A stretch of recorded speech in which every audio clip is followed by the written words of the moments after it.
Dari calon rektor UTM, dan kebetulan hari ini sudah masuk ke dalam tahapan, kalau tidak salah, tahapan pemilihan rektor. Benar Pak Rektor kemarin itu, Pak Rektor? Betul Pak Liman, betul. Aduh, saya sudah keliru ngomong rektor. Jangan-jangan ini ini.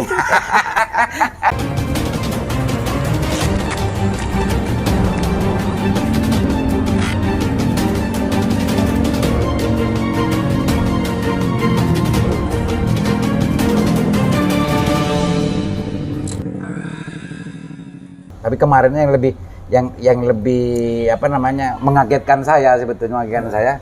Ini saya konfirmasi kepada beliau di video itu, Pak Dr. Syafiee ini menjadi bagian dari calon rektor UTM, dan kebetulan hari ini sudah masuk ke dalam tahapan, kalau tidak salah, tahapan pemilihan rektor. Benar Pak Rektor kemarin itu, Pak Rektor? Betul Pak Liman, betul. Aduh, saya sudah keliru ngomong rektor. Jangan-jangan ini ini. Kode alam. Pak Dokter, ini kemarin itu ada apa deklarasi damai ya antar calon. Ada 4 Pak Dokter ya? Ada 4 calon. Ada 4 bakal calon Pak Liman. Masih bakal calon. Oh ya, oh itu masih belum calon? Ya, karena untuk Pilrek itu kan ada 4 tahapan Pak Liman. Ya, ada tahap persiapan, tahap penjaringan, ada tahap penjaringan, tahap penyaringan, tahap pemilihan, tahap penetapan. Ada hafal Pak Liman. Diapalin. Jadi dari 4 bakal calon rektor itu, saya melihat Pak Syafiee paling kecil gitu. Betul, iya. Apa benar paling muda atau paling kecil atau gimana? Iya, sama-sama benar. Dari sisi usia, insya Allah paling muda Pak Liman ya. Dari sisi fisik paling kecil juga ya. Jadi sama-sama benar ya. Pak Bakal calon kalau sudah berani mencalonkan diri ini kan pasti tidak kaleng-kaleng dan betul-betul siap kan ini mestinya. Pak Syafiee melihat UTM itu ke depan itu, kan sekarang kan UTM itu bukan kampus kaleng-kaleng lagi Pak Dokter. Kampus yang sudah menjadi rujukan banyak orang, apalagi Madura. Karena UTM ini Universitas Trunojoyo Madura. Betul. Gitu. Dan apa yang sudah dilihat oleh Pak Dokter, tantangan yang akan dihadapi oleh Pak Dokter dengan konsep-konsep yang dibawa Pak Dokter mencalonkan diri menjadi bakal calon rektor UTM ini, Pak Dokter? Ya, pertama Pak Liman ya, jadi saya ikut ambil bagian dalam proses Pilrek itu, ya sebenarnya lebih pada panggilan alma mater Pak Liman. Ya. Karena saya kebetulan produk dalam negeri ya, alumni UTM, dan mungkin sekarang satu-satunya alumni UTM yang secara persyaratan formal memenuhi untuk ikut ambil bagian dalam mendaftar sebagai bakal calon rektor. Nah, yang kedua, ya mungkin karena itulah ada banyak teman-teman saya yang mendorong baik dari internal maupun eksternal untuk mengambil bagian, karena ini kesempatan katanya untuk bisa lebih maksimal mengabdi dan berbuat kepada lembaga yang telah membesarkannya. Oh, itu ini ya, asbabul wurudnya ya. Asbabulnya itu. Tapi itu Pak Liman, ini kan ya sebatas berikhtiar karena ada kesempatan itu Pak Liman ya. Persoalan jadi tidaknya mengguruknya aja. Keyakinan saya itu semuanya itu sudah ada takdirnya Pak Liman. Sudah ada takdirnya. Ini NU berarti. Sudah ada takdirnya. Makanya ya kita happy saja begitu. Nggak ada yang perlu dirisaukan. Ikut andil, tapi alasan yang mendasar tadi itu ya, ada 2 itu.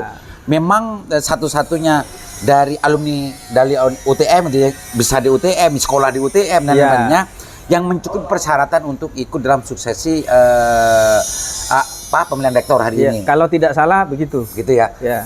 Pak Dr. Syafiee, memang waktu saya kenal dulu, beliau itu masih mahasiswa.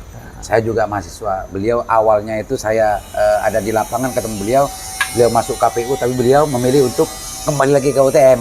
Ya. Itu ya kalau nggak Betul, salah ya, betul. Pak Dokter ya. Betul. Saya ingat betul waktu itu Pak Liman. Jadi di KP itu gajinya sekitar 5 juta.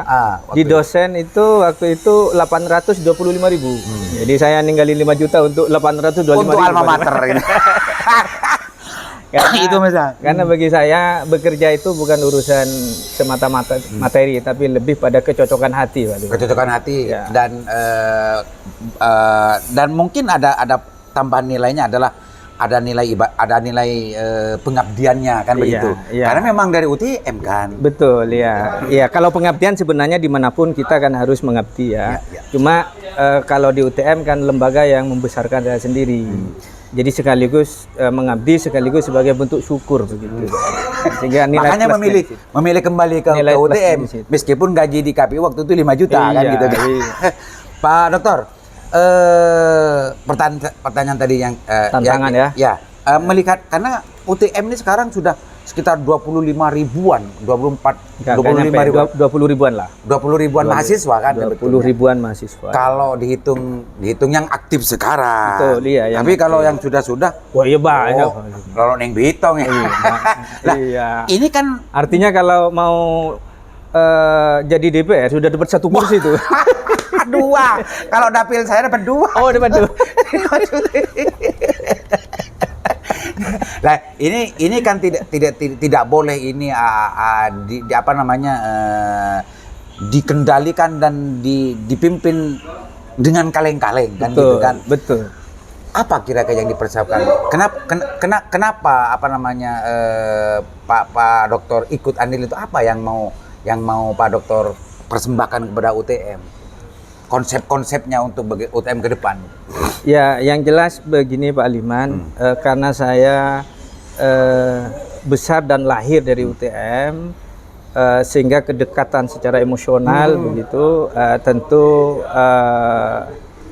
melebihi dari yang tidak lahir dari rahim UTM. Kan begitu ya. Logika sederhananya Ya, begitu. kira-kira kan seperti itu. Nah, tentang kemampuan, saya kira saya tidak pantas untuk menyampaikan sendiri kelebihan apa yang saya miliki sehingga berani ambil bagian dalam mendaftar bakal calon rektor. Kan begitu. Saya tadi sudah saya sampaikan, saya lebih pada kan ini panggilan alma mater untuk saya bisa mengabdi dan berbuat lebih banyak kepada institusi yang sudah membesarkan saya, begitu loh Mbak Lima. Ini kalau dokter gini pemirsa, kalau dokter begini, kalau di kontestasi politik biasanya yang diadu itu adalah konsep, meskipun konsepnya tidak pernah dilaksanakan gitu kan. Tapi kalau di urusan rektor, baru kali ini saya bicara dengan bakal calon rektor, ternyata urusan konsep dan semacamnya itu tidak menjadi pilihan untuk dipertarungkan. Nah, ini menarik. Karena sama-sama dokternya, sama profesornya ya, keurusan konsep pasti ada semua. Gitu Pak Dokternya, kayak ini kesimpulan mendadak ini saya Pak Dokter. Jadi yang diadu bukan konsep kayaknya ini Pak Dokter ya. Ya tetaplah sebagai kandidat kita tetap harus punya menyiapkan konsep. itu ya. UTM ini mau dibawa kemana kalau misalnya saya yang diberi amanah atau mungkin calon yang lain diberi amanah. Makanya setiap bakal calon itu kan diwajibkan untuk membuat visi misi dan program yang menjadi bagian dari persyaratan yang harus diserahkan ke panitia. Walaupun seringkali visi misi dan program itu banyak hanya sebatas formalitas kan ya? begitu. Ya. Nah, cuma kalau saya tidak ingin seperti itu. Saya sudah konsep visi misi dan program secara tertulis begitu. Nah, nanti mungkin saya juga bisa serahkan ke Lingkar Jatim ya sebagai bagian dari upaya menyebarkan konsep dan gagasan pengembangan UTM ke depan begitu. Pak Aliman, nanti kan tanggal 27 secara formal konsep dan gagasan dalam bentuk visi misi dan program itu akan disampaikan di dalam forum rapat terbuka Senat pada tanggal 27 September Pak Aliman. Wah, ini kru Lingkar Jatim harus catat ini harus datang ke UTM nih untuk meliput ini. Tanggal 27 ya? Ya. 27. Ya. Yang jelas kan begini Pak Liman, UTM itu yang kita kenal selama ini kan kepanjangannya Universitas Trunojoyo Madura. Madura. Kan begitu Pak Ya, Liman betul, ya. betul. Nah, saya ingin UTM itu benar-benar menjadi UTM. Yang U-nya itu unggul, T-nya itu tangguh, M-nya itu mandiri. Ya. Unggul, tangguh, dan mandiri. Ya, UTM. jadi Universitas Trunojoyo Madura yang unggul, tangguh, dan mandiri. Wow, ini mungkin yang sudah didesain menjadi visi misi kayaknya ini pemirsa. Tapi ini yang disampaikan secara umum. Tapi secara detailnya nanti pemirsa bisa melihat setelah tanggal 27 insya Allah Lingkar Jatim akan ke sana untuk meliput dari masing-masing kandidat itu untuk menyampaikan kepada publik. Betul. Pak Dokter ya. Ya. Unggul, tangguh, dan mandiri. Wow, ini Pak Dokter ini memang sejak dulu memang sudah cerdas. Artinya sesuatu yang sederhana tapi kalau diolah oleh apa pikirnya Pak Dokter menjadi sesuatu yang sangat luar biasa. UTM kalau tidak begituin ya tidak luar biasa, ya tetap UTM saja gitu. Tapi kalau dalam pikiran dokter ini menjadi sangat luar biasa. Oke, Pak Dokter. Dan kebetulan Pak Liman, saya juga punya tagline ya dalam menuju ke unggul, tangguh, dan mandiri itu. Tagline-nya adalah mewujudkan UTM berkah. Berkah itu ber-nya berkolaborasi, K-nya itu kreatif, A-nya itu amanah, dan H-nya itu harmonis. Wow. Berkolaborasi berkah. Kreatif, berkolaborasi kreatif, amanah, dan harmonis. Wah, ini dapat lagi ini. Jadi UTM itu ditunjang oleh berkah. Betul. Yang menjadi pilar UTM itu adalah berkah. Ya, jadi berkah itu adalah apa namanya ya? Kalau di dunia perusahaan ya semacam core biz-nya lah. Core biz. Jadi inti kegiatan inti. Yang kita di dalam melakukan kegiatan untuk mewujudkan UTM unggul, tangguh, dan mandiri. Nah, kita dilaksanakan dengan berkah itu tadi. Berkolaborasi. Artinya kita berkolaborasi itu kan bekerja sama, membangun kekompakan di internal, bekerja sama dengan stakeholder. Ya, kemudian kreatif itu ya inovatif, efektif, efisien. Jadi seluruh yang akan kita lakukan itu harus terukur, Pak Liman. Jangan sampai banyak yang kita lakukan tapi tidak ada yang dihasilkan, gitu loh. Makanya ya kita harus kreatif itu. Tidak itu saja. Betul, kan, gitu, kan? Kreatif. Kemudian amanah itu ya di dalamnya akan tergantung bertanggung jawab, terbuka, kan begitu Pak Liman ya, transparan begitu, sehingga seluruh apa yang kita lakukan itu bisa dipertanggungjawabkan, baik secara administratif, secara hukum di dunia maupun di akhirat. Nah, ini yang penting ini, karena ini berkah ini loh, berkah ini. Harmonis. Lagu harmonis yang terakhir. Ya, harmonis itu jangan saling sikut, kedamaian hubungan lah begitu. Harmonis itu ya harmonis lah. Mau didefinisikan bagaimana kalau sudah ngerti semua kalau harmonis gitu ya. Oke. Kalau dalam konteks sublimasi bangunan orang-orang beragama NU terutama ya. Berkah ini dinisbatkan, pemilihan berkah kan tidak begitu saja Pak Dokter ya. Betul. Berkah ini kan ada nisbatnya juga, bahkan ini bisa jadi tawassul. Ya memang maksudnya seperti itu. Begitu ya. Ya makanya kemarin kita mendaftarnya juga hari Jumat. Ya, jadi tawassulan Jumat berkah. Jumat berkah. Ternyata perilaku ke-NU-annya nggak dibuang ya. karena tidak termasuk dari bagian orang-orang yang justru langsung berguru ke Gusti Kanjeng Nabi kan enggak kan? Iya. Berguru ke ulama dan guru-guru yang lainnya. Iya, kita tidak bisa memutus sanad dengan langsung atas itu ya. harus kita ini, Pak.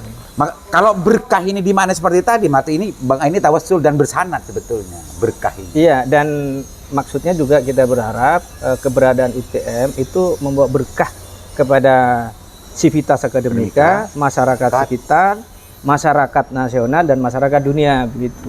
Makanya di visi misi saya Pak Liman, nanti Pak Liman lengkapnya bisa nanti saya kirim ya. Saya kasihkan visi misi saya itu mewujudkan UTM menjadi kampus yang berkelas dunia, jadi world class university Menjadi yang kelas dunia. dilandasi dengan akhlakul karimah dan nilai-nilai Pancasila berbasis potensi lokal. Jadi ada saya buang kalah kabeh ya. Oke. Ini luar biasa. Jadi orang santri itu kalau berkreasi ya begini ini. Tidak membuang akademisnya, tidak membuang intelektualnya, dan justru tetap menjaga wacana dan juga wacana-wacana kesantriannya. Ini salah satu tanda saya melihat dalam menyusun konsep dan bagaimana membawa UTM ke depan, tidak membuang istilah-istilah pesantren. Itu bentuk al-muhafadzah mungkin ya, al-qadimi soleh dan dan mengorkestrasikan nilai-nilai intelektualnya dalam sebuah konsep yang kita dengarkan tadi, berkah, unggul, tangguh, dan mandiri. Pak Doktor, kalau nanti ya ini nanti akan banyak orang yang menyaksikan dan menjadi saksi dan niat baiknya Pak Doktor untuk menjadi bagian dari bakal calon rektor. Apa kira-kira Pak Doktor ingin sampaikan pada masyarakat kalau sudah ikut yang agar masyarakat ikut mendoakan gitu, dan kira-kira apa yang ingin disampaikan Pak Doktor kepada pemirsa Lingkar Jatim agar apa yang dikatakan Pak Doktor itu betul-betul mau dilaksanakan, tidak hanya sekedar konsep. Ya. Ini kembali ke santri lagi loh maksudnya. Iya, betul. Yakinkan dong mereka. Ya, pertama begini Pak Diman, saya berharap ya Lingkar Jatim termasuk Pak Aliman sebagai pimpinannya dan seluruh masyarakat yang mungkin menyaksikan podcast Lingkar Jatim begitu, berharap untuk selalu mendoakan yang terbaik pada UTM. Ya. Tidak harus mendoakan saya yang harus jadi, Pak Liman, tapi doakan yang terbaik lah. Jadi siapapun yang jadi, semoga itu yang terbaik untuk UTM, dan ya kita harus berkolaborasi, harus bersama-sama untuk kalau yang di internal UTM ya tentu untuk membuat kebijakan dan melaksanakan kebijakan-kebijakan itu benar-benar sesuai dengan fungsi perguruan tinggi, ya, mencerdaskan kehidupan bangsa, begitu Pak Liman ya, ikut serta dalam meningkatkan kesejahteraan umum dan ikut serta juga dalam menyebarluaskan ilmu pengetahuan dan teknologi ya kepada dunia. Nah, bagi yang di luar kampus tentu harapan saya bagaimana tidak bosan-bosannya mengontrol dan mengawasi serta memberikan masukan, dan jika diperlukan juga untuk mendukung bersama-sama di dalam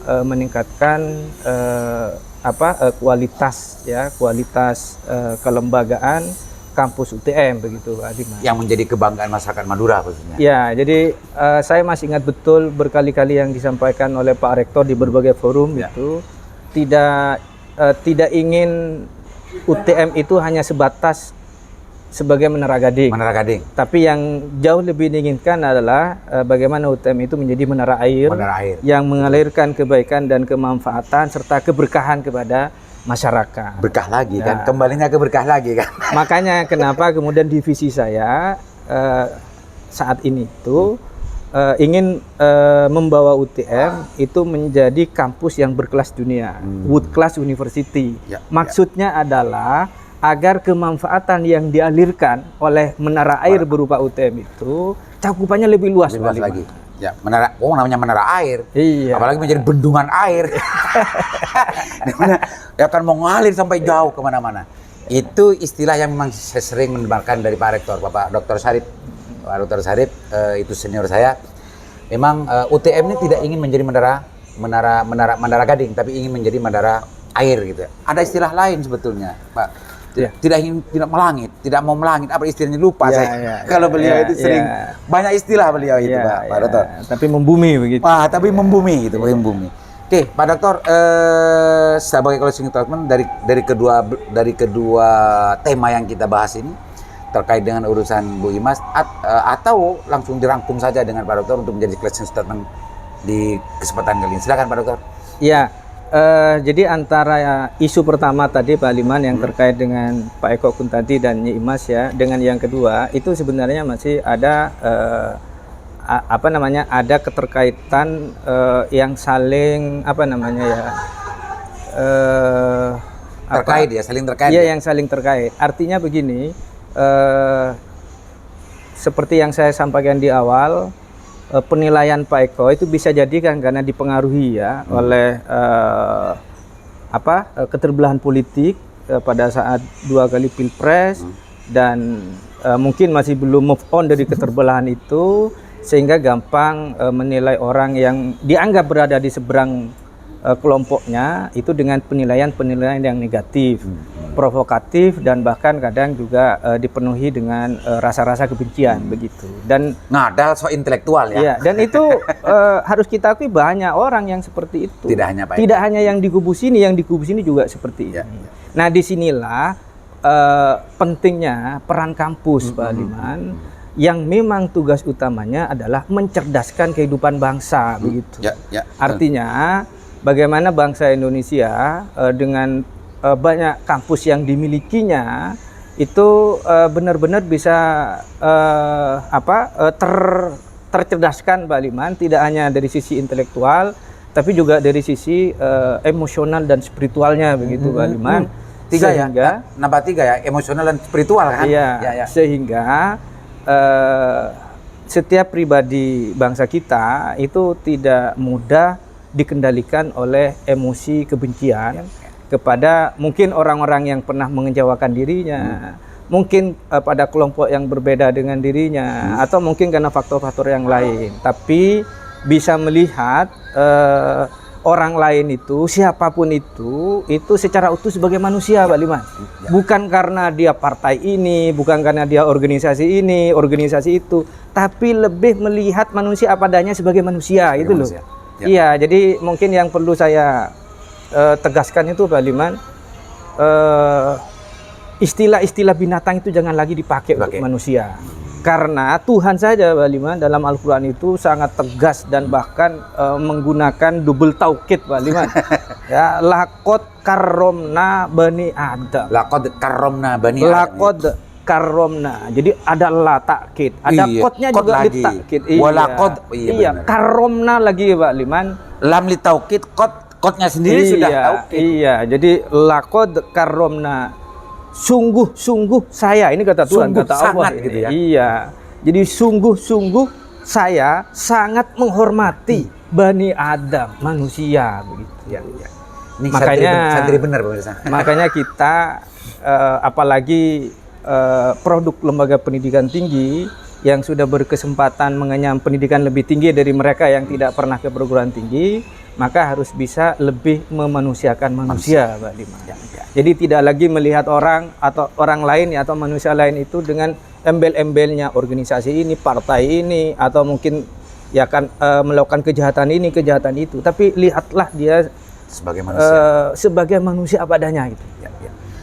Yang tidak lepas dari salah dan lupa, tapi juga tidak lepas dari berbuat benar. Benar, gitu ya. Kedua-duanya sama potensial. Iya. Gitu ya. Jadi di dalam, kalau katanya Gus Bah itu di setiap kebaikan yang kita lakukan itu juga ada kejelekan di dalamnya begitu. Iya. Makanya dalam melihat manusia itu ya jangan hanya lihat keburukannya, lihat juga kebaikannya. Jangan hanya lihat kebaikannya, lihat juga keburukannya. Biar kita menilainya objektif. Kan ya? Oke. Paman kalau di Al-Qur'an itu melakukan sekecil dzarrah ya maka sahabat lebih miskola dzarratin syarra ya. Iya, jadi ya'mal miskola dzarratin ya. Iya, jadi sekecil apapun keburukannya itu ya harus kita lihat. Sekecil apapun kebaikannya juga harus kita lihat. Iya, jangan kemudian keburukannya itu menutupi kebaikannya, tapi jangan juga kebaikannya menutupi keburukannya. Tapi di situ ditambah lagi Pak Dokter, laha ma kasabat walaiha maktasabat. Jadi sedikit akan kembali ke mereka juga. Yang baik kembali juga dan yang buruk juga kembali. Laha ma kasabat kalau bahasa nahunya Pak Pak Dokter tadi kan walakot. Ya. Kalau laha ini berarti sesuatu yang baik. Kalau alaiha kecenderungannya itu mestinya Yang sesuatu baik. yang jelek. Betul. Alaiha maktasabat. Laha sesuatu yang baik kembali ke orang itu, walaiha sesuatu yang buruk kembali juga gitu. Iya, dan yang Pak Aliman, jadi sebisa mungkin itu kebaikan orang itu selalu mampu kita lihat. Kan begitu Pak Aliman ya? Keburukan kita itu selalu mampu kita lihat. Jadi kita melihatnya ke orang itu selalu baik, kita melihat ke diri kita itu selalu keburukannya begitu. Biar seimbang, Sehingga kita tidak pernah sombong terhadap keunggulan atau kelebihan-kelebihan yang kita miliki gitu Pak. Gara-gara sudah mendapat titel doktor mau sombong, nggak mau berteman lagi dengan saya kan nggak boleh gitu ya. Ya, dan yang paling penting Pak Liman, orang nanti di akhirat itu hanya akan ditanya terhadap apa yang dia lakukan. Ya. Tidak ditanya tentang apa yang orang lain lakukan. Kecuali jadi pemimpin. Makanya jadi pemimpin termasuk calon rektor ini sebenarnya beban Pak Liman. Karena hanya akan memperlambat proses hisab. Bertanggung jawab. Iya. Tapi kalau Pak Dokter, kalau itu dilakukan secara amanah, tadi kan ada amanahnya. Ya. Justru ini menjadi nilai tambah untuk bagaimana mendapatkan balasan juga dari pangeran. Ya. Sebaliknya juga kan juga begitu Mbak. Sebaliknya juga kalau ini justru dipakai dengan dan badan menambah juga balasan buruknya nanti kan gitu Pak Dokter. Ya itu makanya Pak Liman. Jadi ketakutan kita untuk berbuat dosa begitu, jangan sampai menutup atau menghilangkan keberanian kita untuk berbuat baik gitu loh. Betul. Ini menarik. Ini menjadi penutup ya barusan itu ya. Jangan sampai ketakutan kita berbuat dosa justru menutup keberanian kita berbuat baik. Ya. Ini memang dokter. Oke, Pak Dokter, mudah-mudahan apa yang diharapkan beriringan dengan iradah Allah, beriringan dengan maradhatillah. Amin. Karena tadi kalau saya melihat dari konsepnya berkah ke UTM dan macamnya itu sama sekali tidak melepaskan diri dari konsep-konsep kesantrian dan sama sekali tidak lepas dari tidak menjadi aliran liberal, tapi ini menggabungkan dari kedua-duanya, tidak mengubah kedua-duanya sampai ke konsepnya pun justru masih memakai tawasulan dan nisbat yang sering dipakai oleh masyarakat santri. Yang masyarakat santri itu sebetulnya tidak bisa membuang unsur emosional, spiritual dan intelektual. Ya, Pak Dokter ya. Betul. Mudah-mudahan bermanfaat. Assalamualaikum warahmatullahi wabarakatuh. Assalamualaikum warahmatullahi wabarakatuh.